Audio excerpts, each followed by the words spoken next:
Des moments avec Dieu avaient un temps de réflexion pour chaque jour. 13e février, défense de la foi. Mais sanctifiez dans vos cœurs Christ le Seigneur, étant toujours prêt à vous défendre avec douceur et respect, devant quiconque vous demande raison de l'espérance qui est en vous. 1 Pierre 3e, 1-5. Plus que connaître la vérité, qu'il faut la vivre, plus que prêcher la vérité.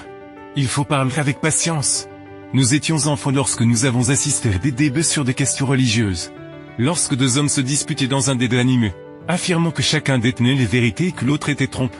Il en est ressorti une phrase qui résonne encore aujourd'hui: vous êtes trompés par vos chefs. Depuis ce débat religieux, aucun des deux ne s'est plus jamais adressé les paroles.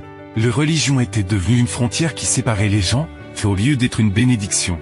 L'acrimonie sur les questions chrétiennes pousse les gens à se méfier les uns des autres, mais ce n'est pas ce que dit la Bible. La vérité doit être présente. Ce que nous savons des Écritures doit être enseigné. Mais avec douceur, les gens peuvent ne pas comprendre tout ce que nous leur enseignons, ou accepter tout ce que nous leur présentons. Mais l'impression produite par notre façon de prêcher ce qu'ils ne doivent pas oublier. Ils ne doivent pas nous oublier parce que nous discutons, mais à cause de l'amour avec lequel nous parlons, avec le désir de sauver et non de condamner.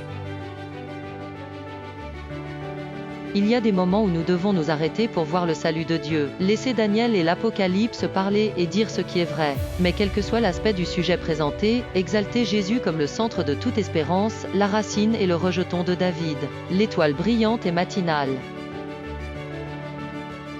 Et c'est là que nous devons nous concentrer. Chaque doctrine, chaque point est faux. Chaque question religieuse doit nous parler du salut de Dieu. Et Jésus doit être au centre de notre enseignement, si les raisons de ce que nous prêchons est autre.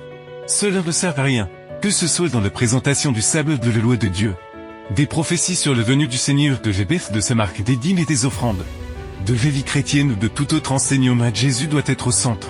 Sinon le thème n'a pas de valeur. Toute notre théologie doit rendre gloire à Dieu, car même si son contenu est juste, la théologie échoue si elle n'est pas un hymne de louange à Dieu.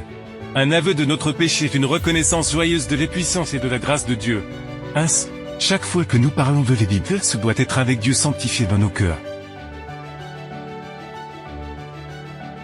À un prix infini, Dieu a fourni à chaque homme l'occasion de connaître ce qui le rendra sage pour le salut. Avec quelle impatience les anges veillent pour voir qui profitera de cette occasion. Lorsqu'un message est présenté aux enfants de Dieu, ils ne doivent pas s'y opposer. Ils doivent aller à la Bible, la comparer avec la loi et le témoignage, et si elle ne résiste pas à ce test, elle n'est pas vraie. Dieu veut que notre esprit soit élargi, il désire nous accorder sa grâce. Nous pouvons avoir un banquet de bonnes choses chaque jour, car Dieu peut ouvrir pour nous tout le trésor du ciel. Nous devons présenter les vérités. Mais nous devons sonder les Écritures pour le connaître. Soyez prêts. C'est le commandement de Dieu de présenter les défenses de votre foi devant tous ceux qui demandent une raison pour l'espérance que nous avons. Mais nous ne pouvons pas le faire sans l'étude des Écritures, à notre connaissance. Nous devons ajouter la maîtrise de soi et la patience, en d'autres termes.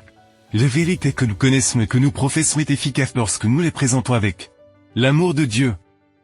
Amen. Merci pour écouter cet audio. Nous vous invitons à partager avec votre. Contactez et visitez le site web. biblewell.com